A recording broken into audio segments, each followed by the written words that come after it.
I'm very quick to assume negative intent. Instantly almost think that someone's angry at me or angry at the situation or whatever. Like, it's less logical in the moment. You always kind of have less to peel it back. That's why and get to the logical side. I can never rely on my initial reaction. I always have to stop. When my initial reaction comes out, I have to stop and be like, no. The emotional side definitely rears its head in sometimes. I don't know if I've ever seen that happen. Really? I'm very good at suppressing that. Yeah, I don't think I'm really good. I'll usually like sit in silence for a few seconds, let it like dissipate. Yeah, see, you know how to do that. I'm just like, initial reaction. The first thing you might say is like, hey, how's everything going? And then all of a sudden they break down to you and they're like, I'm actually having a really rough time at home. And you're like, okay. This is why maybe your work hasn't been up to par. I just want to manage people. Wouldn't you? Manage/lead people. Focus on my own leadership skills and development and then help other leaders. Yeah. Oh my God, I think I just had an epiphany. I feel like that's what I'm going to do for the rest of my life now. I love this. I'm resigning, I'm done. No one in this team is like, I know everything about everything, even though I might say something like that. Feels like, how do I break this one to it? Welcome to the Marketing Mentors podcast brought to you by Red Pandas Digital. I am Tasha, joined by the one and only Linda. Nice to see you, Linda. Very excited about today's topic, which is likewise. Two topics intertwining. And we're just giving it some fancy names, but really we've talked about some of this stuff on and off over the years. But, we've grown. Our database has grown. Our readers and listeners have grown. So this is just a, elevated topic of leadership, specifically leadership philosophy, which is an interesting topic in itself, and how that relates to having difficult conversations. So our leadership philosophy and how we, pull on that or draw on that or what it means to us in the moments of having difficult conversations. Yeah, damn, that's a lot to unpack, isn't it? Yeah, it is. So and we'll keep it to under 20 minutes. Yeah. So let's go. Yeah, so difficult conversations, I guess what we're talking about here is any really like difficult conversation that you would have in the workplace specifically. Yep. So that could be with your colleagues. It could be with people that report to you, people that you report to. It could be with clients. Mm-hmm. We are dealing with difficult conversations all the time. Yep. And they always look different, but we do try and approach them all in the same way. Mm-hmm. And that's where that concept of like that leadership philosophy comes into play. And we'll probably reference our core values here at Red Pandas, which is grow epic, because they're just so relatable no matter what sort of like difficult conversation we're having. Situation we're in. We can always fall back on them. And I think like the roles that we're in, like we do have to have those difficult conversations more often, frequently. Yeah, often. Yeah. And I think that there is levels of how you manage difficult conversations. And we see that with different people, like even as like an observer watching others have that conversation. There's absolutely different levels of like IQ, EQ that come into play to allow you to be able to manage that effectively. Oh, it's crazy. It's insane. Like you said, there's levels to it. And I think a lot of inexperienced or more junior workers might not be able to see the different levels. And to be fair, Linda, if I look back on when I was fairly early in my career, there's no way I would understand half of the shit that I know now. And that's just because I've had so many difficult conversations go wrongly. Yeah. That I've been able to build that like experience and grit, if you will, to realize, oh, that's not how I want it to go. Yeah. Or conversations that I've had, you and I have had conversations that some people might find difficult, but we've had them and we've always had that relationship from the early days that has just built that resilience to us. And that's how we speak to each other now. We are direct with each other. And when something's there for the sake of our Grow Epic, which is not, I think it's definitely the company's values, yes, but like a lot of those company values are our personal values as well. Yeah. And that's what makes us such great fits at Red Pandas. And when we hire for culture and we specifically ask questions that show us if they can grow epic with us. You know what I mean? Yeah, I love that. And we'll go into what grow epic means in a moment. We're not just using bad English for the sake of it. But in terms of like difficult conversations or discussions, Linda, you mentioned a few before, like just to rattle off a few, underperformance of a team member.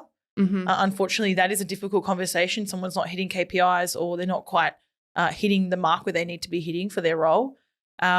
obviously difficult conversations amongst your colleagues about maybe a situation that happened where someone may have hurt someone accidentally or even purposefully, or just an uncomfortable topic to talk about. Yeah. They can be considered difficult conversations. Talking like to your boss, pay rises, resigning, not happy at work. Like really anything can be difficult if you make it, right? Yeah. And if you don't have good values or leadership and or personal philosophy to kind of sit on and stem from. Yeah, you're right. Like we'll talk through like some of the ground rules, if you will, for difficult discussions. But I feel like when people try and approach those conversations because they have a goal in mind and they're trying to do the right thing by following a structure and getting to the solutions, I think when people approach it in that way, then you kind of lose, like you said, T, the personal integrity behind it of like actually just approaching it to be curious and empathetic. Yep. And it's like those personal values that keep it together and what make it easy. Yep. So if you're not being driven by those personal values of being curious, being empathetic, being kind, understanding, listening to understand. Like genuinely. Because Genuinely. someone can be like, oh, I'm just curious. Let me know. No, you're like, Yeah, you're it's fishing how maybe, you say right? it. Yeah. Yeah, and like I'm such a drama queen. I will literally change my voice will change when I'm genuinely curious about something or I'm fishing for information. Yeah. Like people know me too well. Do you know what I mean? Yeah. But yeah, you're right. The intention has to be pure for curiosity. And like we say here a lot, assume positive intent. Curiosity, empathy, like it doesn't matter what the situation is. These values can be applied to anything. Yeah. As long as you are genuine about them, you will find the conversation goes in a very different direction than what you have probably traditionally had to go through. Yeah. All right. So should we talk about some of these ground rules? Yeah, I think so. Okay, yeah, cool. let's unpack them. Nice. So the first one, T, okay, some of them we'll rattle off because they're pretty simple, self-explanatory. Oh, yeah. Treat people with complete respect. This is non-negotiable. Oh, yeah, 100%. I feel like we don't have to say anything else about that. Yeah. Okay. Always assume good intentions. We just said that. We literally just touched on that. Yeah. So I think when you go into a conversation with a preconceived idea or a plan in your mind of how it's going to go, you're not really allowing to be able to understand the other person and allowing for their intent to kind of show.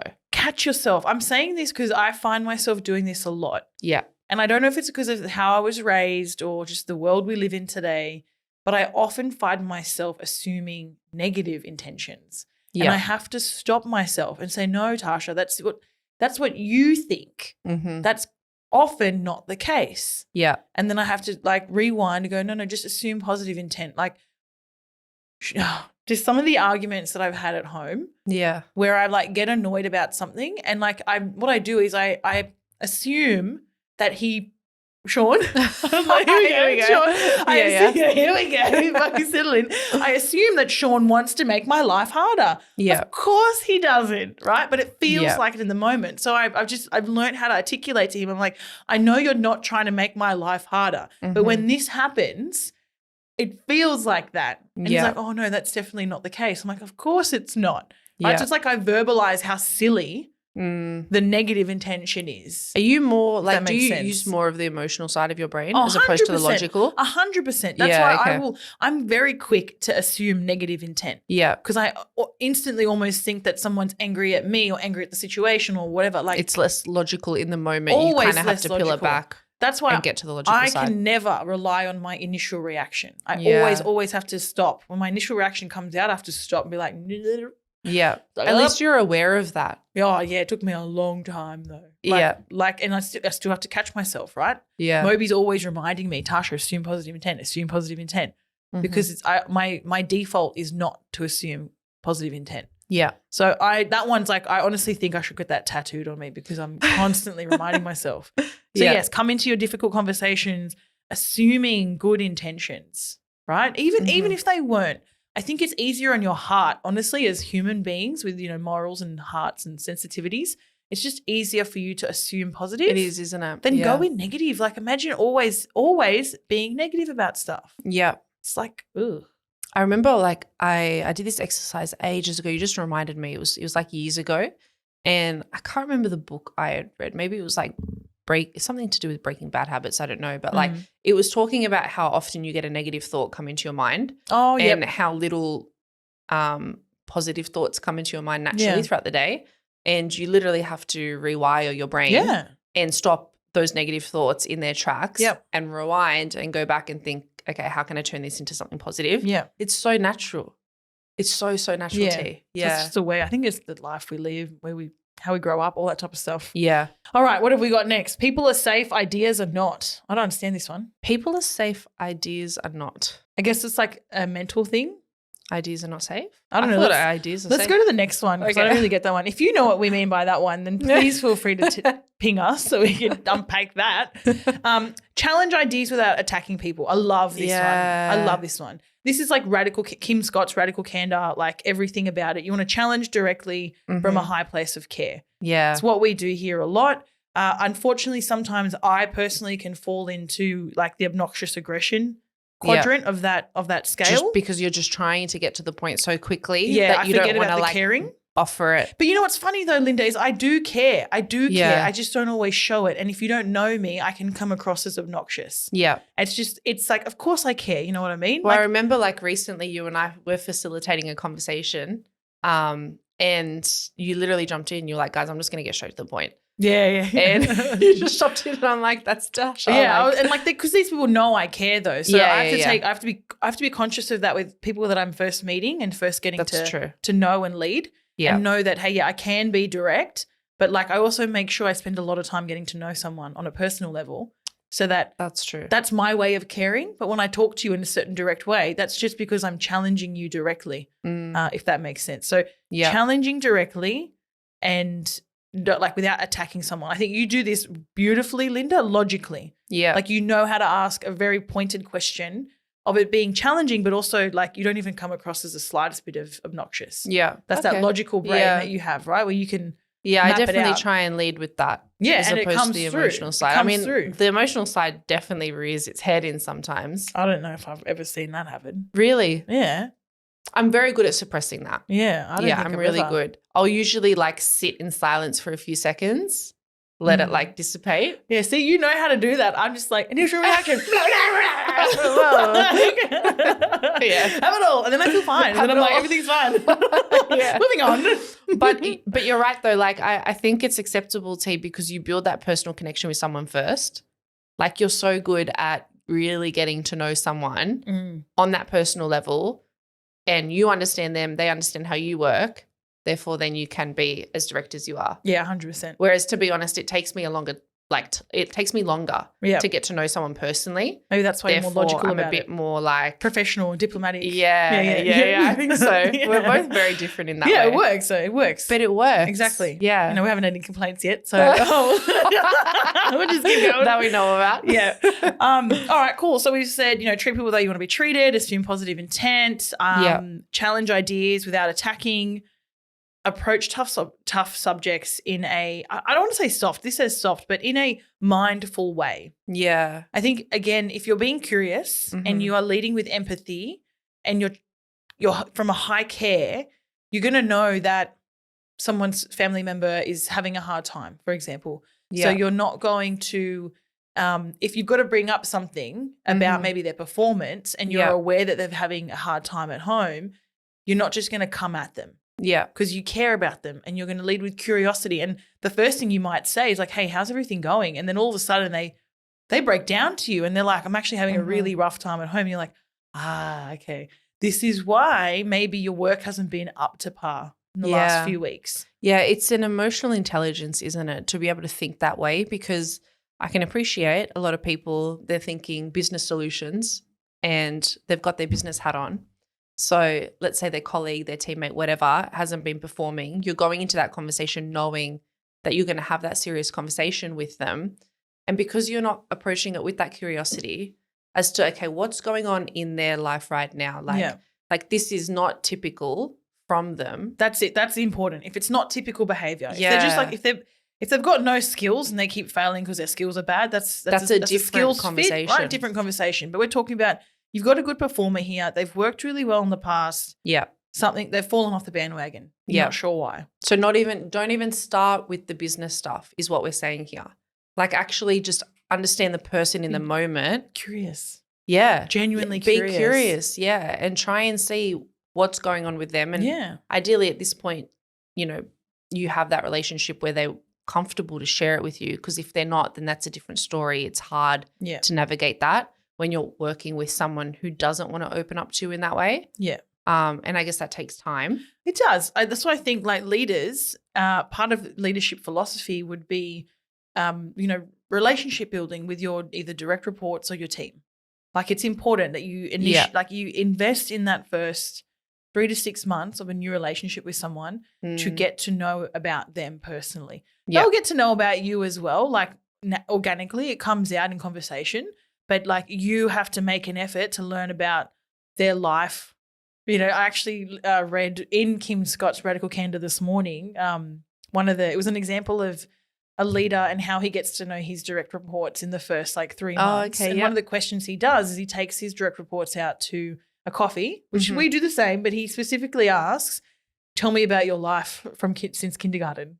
Wow. Yeah, like how crazy is that? And now obviously this takes a very high level of EQ to understand how much deeper you can go into a topic when someone starts talking about it. An example was given where he had a colleague who started talking about his childhood and her childhood, and he could see that she was getting uncomfortable. So he kiboshed it and moved on to like uni days.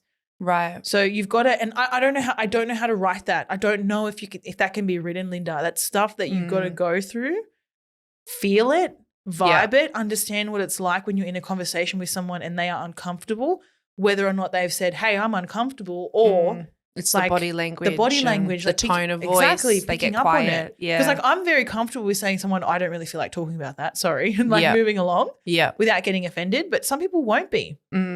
Often I'll say things like, do you mind me asking? Just to kind of get the conversation going. Yeah. And also if you share a bit of your vulnerabilities, people tend to be a bit more open with you as well. Yeah. So as part of a leader, I feel like if you've got that rapport you've built with your team when it comes to checking in on them if their performance has been bad and it's out of character, you can do that. You totally can do that. So let's say like the hypothetical, like let's flip that then, and they're not so comfortable sharing about their personal life. Let's say maybe that they've had bad experiences, like kind of maybe meshing the two in the past. What would you say, T? Like what would your approach be then? Let's say you have a colleague and there does need to be difficult conversations, but they're stopping you from being able to get to know them on a personal level. You know what I mean? Yeah. I feel like we did have an example of this not too long ago where the team member was very hard to crack for their own reasons, right? Everyone's entitled to their own privacy and their lives, right? And I don't have to be involved in everything. But it got to a point where we'd had the same conversation at least 3 times. Yeah. Where it was like, for me to help you succeed in this role, because they were not performing at work, right? So we had to sit down and say, I can't help you if you don't tell me what's going on. And I'm just being really honest. Like the stakes were raised. Yeah. Unfortunately, we had to say goodbye to that team member for those reasons. Like they were not performing and they never opened up to me. And I'm not saying open up to me, it'll solve all your problems. Yeah. But there's a good chance that if we can have some understanding, like we need to understand you. To be able to work together. Exactly. Seek to understand. Like that's what we are all about at Red Pandas. And we've been doing this for years without knowing what we were doing. And we're like, oh man, that's just how we lead. Yeah. We always lead with that empathy and that curiosity and that understanding first. Really interesting because I know like we're so used to that, T. I feel like a lot of businesses don't approach leadership or like colleague relationships, professional relationships in that way. I hear it all the time. Like, I remember like previous places I've worked, you know, when I would think about conversations reporting to my manager, like it was surface level. How was your weekend? And hey, like, let's just get into it. Or, you know, you maybe go out for drinks every now and then together as a group. But like beyond that, there wasn't much like rapport building. No. And I feel like that might be the norm. I could be wrong. Maybe with corporates, like bigger corporates. They rapport build in their teams, I reckon. They just stick to their teams, right? Like these corporates have got such big, like whole organization numbers. They just stick to their teams and like what they can get sorted Well, what they can get through in their little team is like enough for them. Yeah. Which is fine. It works for them. But so, it just again, it depends on your role, where you're working, what you want for yourself, what your values are. Do they align with the values of the organization? Yeah. Well, it's why we often say as well, actually, like you shouldn't have more than 5 direct reports because like the expectation is that you are working really closely with your direct reports and you are getting to know them and to be able to support them in the way that we're expecting from an emotional and a professional point of view. It's like people that no like more than 5. Corporates that might tell me they're a manager of managers, right? And they've got like 20 managers that they manage. And I'm like, that's what you are. You're a manager. That's what you do. You just manage. You're not a leader. Yeah. You can't be a leader for 20 people. You can be like an influencer, sure. Yeah. But to truly lead and support and guide and do the things that we were talking about. Yeah. Like, you're right. 1 to 5. You just spread it's like so your thin. only role, maybe, like, and you have no actual work to be done. Yeah. And your pure job, that's like a dream job for me. I would love that. I just want to manage people. Wouldn't you? Manage/lead people, focus on my own leadership skills and development, and then help other leaders. Yeah. Oh my God, I think I just had an epiphany. I feel like that's what I'm going to do for the rest of my life now. I love this. I'm resigning. I'm done. Just do it with children. Just manage children. Yeah, but then like, I could. I've done that. I'm a childcare worker. I've done that. It's fine. That's what I'm saying. Next, I want to do the adults now. Yeah, okay. Manage the managers. Okay. Anyway, all right, come on. Let's keep going. So this is a really long list of ground rules. We might not get through all of them today. Yeah. Do you want to keep going through them, or should we talk about Grow Epic? What do you reckon? I feel like Grow Epic is kind of weaving its way through it. What do you think? Which is our leadership philosophy, right? Yeah, maybe touch on it. Yeah. So look, I spoke about it with Moby maybe 3 episodes ago. Yep. When Linda was sick. Yes. Thanks. We spoke about our values at Red Pandas, which we got crowdsourced from the team. Moby wanted be prosper, if you can remember. Yeah. Or be prosperous. I don't know, something like that. I'm glad where we ended up. Yeah, I agree. Because it didn't really Well, be prosper was Moby's, right? Like I get it. Moby's got his own goals or his own values for the business. And as much as this is extremely influenced by him, like this. Well done on Moby for pivoting. Yeah, 100%. Because when he gets his mindset on something, that's usually it. It was like, so to be able to allow this process to happen where everyone was involved and it changed. Yeah, yeah. Well, it was Epic Glow to start off with. Which you guys didn't know because only Soph and I were on it. And when Soph and I took Glow Epic to Moby, he goes, "Oh no!" I can see that. It's like, "Oh, it's too feminine. It's too feminine." Yeah, it is a bit. It's a bit feminine. I'm like, "No, it's not. What do you mean? Glow Epic? It's amazing." And I think he was right. So we figured out Grow Epic, which is like amazing, right? Because we want to grow and we want to grow epically. So why not Grow Epic? Yeah. Anyway, so that's our leadership philosophy, which is really our Red Pandas values. And just to rattle those off, it's growth mindset, which we have talked about till the cows come home on this podcast. Radical candor, have also mentioned that multiple times today. Ownership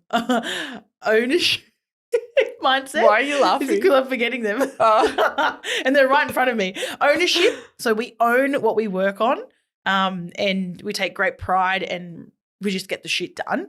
Yeah. World-class communicators or communication. We're clear in our communication. We're always curious to understand and apply question-first principles. So a lot of the stuff we were just talking about. Mm-hmm. Empathy, again, stuff we've talked about, the huge one. We lead with empathy, compassion. We're here, source of support. We can depend on our team members. Psych safety, again, we've spoken about this a lot. Tasha maybe does psych safety a bit too Everyone much. says that. Do you really think so? Yeah. I just feel like I'm open. Tasha will just say a mad insult. No, so it's a funny joke. It's a nice she'll say a joke about someone and go, psych safety. Yeah. Psych safety is fine, we're fine, everything's fine. Because it's the idea that we can be psychologically safe in an environment for everyone to thrive without fear of consequence. So hashtag no take backs.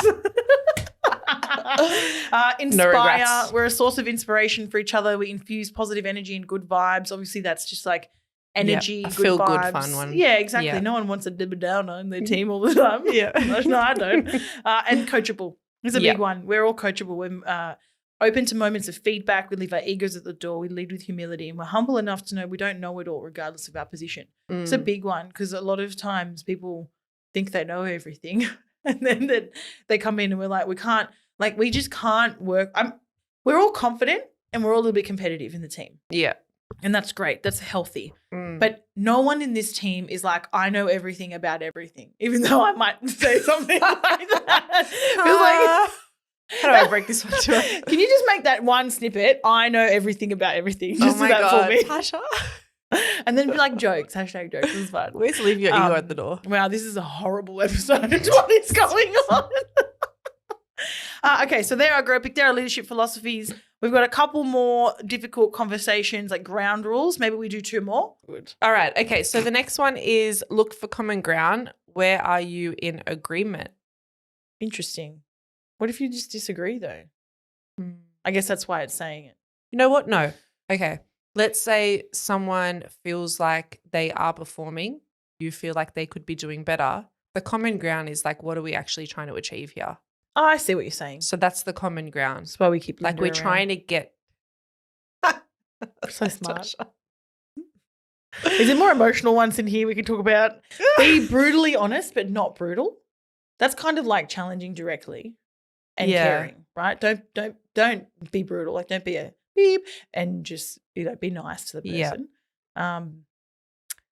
Psychological safety. That's on this list. This is a good one. Okay. We just spoke about that. You know what? I like say the uncomfortable things, raise the painful issues, be courageous. Somebody has to be.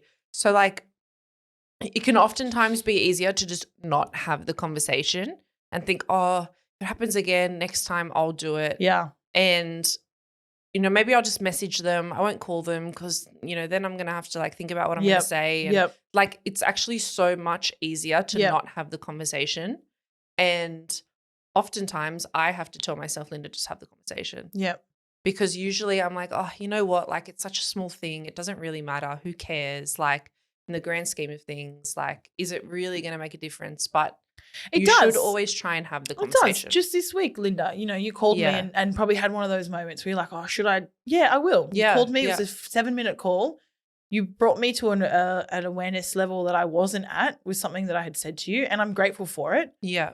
100% felt so bad about it for like the next 2 days, but that's me. That's on me, right? You can't control my emotions and I'm an emotional person. Yeah. But also like the fact that you had that conversation, like that just takes our relationship as leaders at this business to another level. So true. It builds our trust between each other, our radical candor, our psych safety, all of it. Yeah. So that's what like these difficult conversations don't just mean like from yourself, metaphorically down to your team members you manage or look after, but also like to your peers. Yeah. And we're very psych safe and radically candid with Moby. So yeah, true. Sometimes though, I must admit, because I'm emotional, I do sit on that topic that you just said before. I do sit on that for a day or 2 before I bring, never more than 2 days before I bring it up with him. It's not because you feel like you're going to deliver it in a poor way. Isn't it more to just manage your own emotions so you can hold yourself in a different way? Like, I will. I will deliver it in a poor way. I'll be a blubbering mess. Yeah. You know what I mean? Like,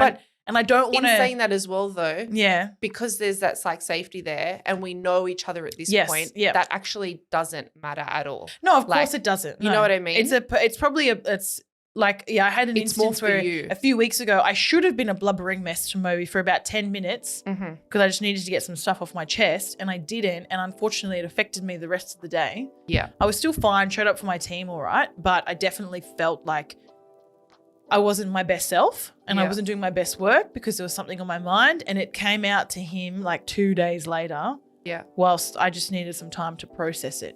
Again, a lot going on at home. Yeah. So that's been affecting like just the way I'm processing things in general. So, and because, you guys care for me personally, you can at least always lead with curiosity and empathy and be like, hey, is everything going all right? Are you good? I'm pretty vocal most of the time. Yeah. And shit's not all right. But yeah, I think it's those basic, like in my opinion, basic human like behaviors. Yeah. Do you know what I mean? Yeah. Yeah. It's like treat your colleagues like your friends. Exactly. And then you'll be fine. Yeah. Yeah. Unless you treat your friends like trash. Then don't do that. No, get out of here. Anyway. Linda, what a pleasure as always. I'll see you in a few weeks. Okay, bye. Bye.